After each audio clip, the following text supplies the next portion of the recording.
Ngayong araw na ito, February 11, ang aking huling araw bilang broadcaster ng Sali na Bayan sapagkat kinakailangan ko na pong tutukan yung aking bagong tungkulin bilang Assistant Vice President for Public Affairs at Director ng System Information Office ng Universidad ng Pilipinas.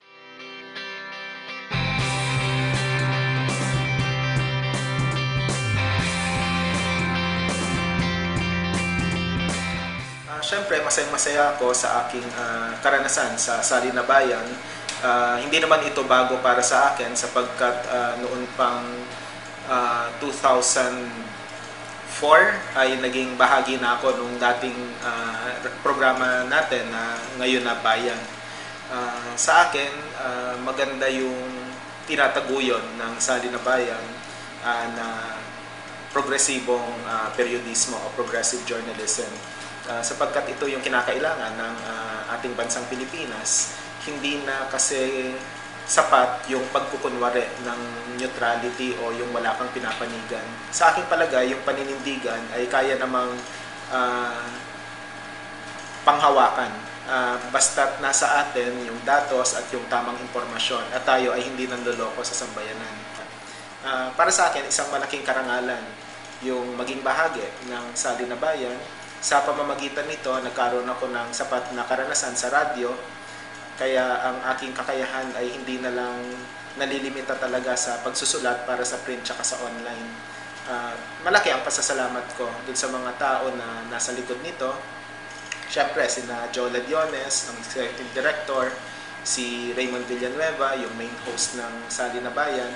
At siyempre, hindi ko rin makakalimutan yung dating main host ng lumang Sali Ngayon na Bayan na si Sonia Capio. At sa aking palagay, yung aking pamamaalam ay magiging pansamantala lang naman eh.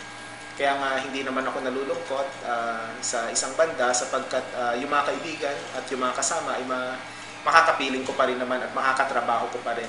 Nagkataon lang na tuwing Biyernes hindi ko na sila makikita. Pero may mga pagkakataon sa aking palagay sa susunod na hinaharap na muli ko pa rin silang makakaugnayan.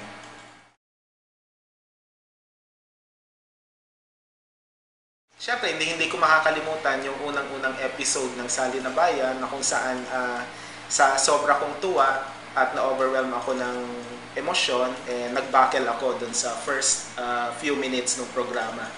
Sabi ng asawa ko, naka-recover naman daw ako. Bagamat may konting buckle pa rin. Hindi naman ako, aaminin ko, hindi naman ako kinakabahan noon. Pero sa sobrang tuwa ko kasi, parang tila nakalimutan ko yung kailangan kong sabihin. So, hindi ko yung makakalimutan.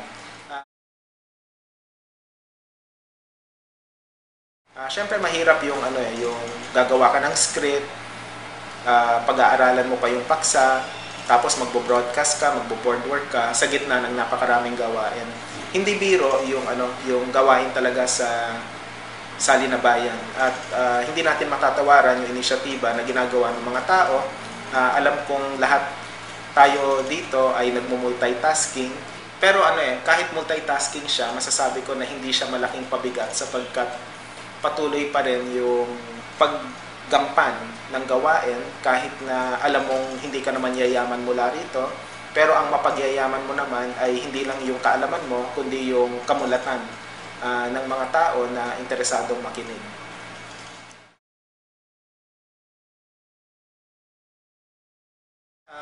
Ito ay panawagan ko sa mga nakikinig, patuloy nating suportahan yung Sali na Bayan.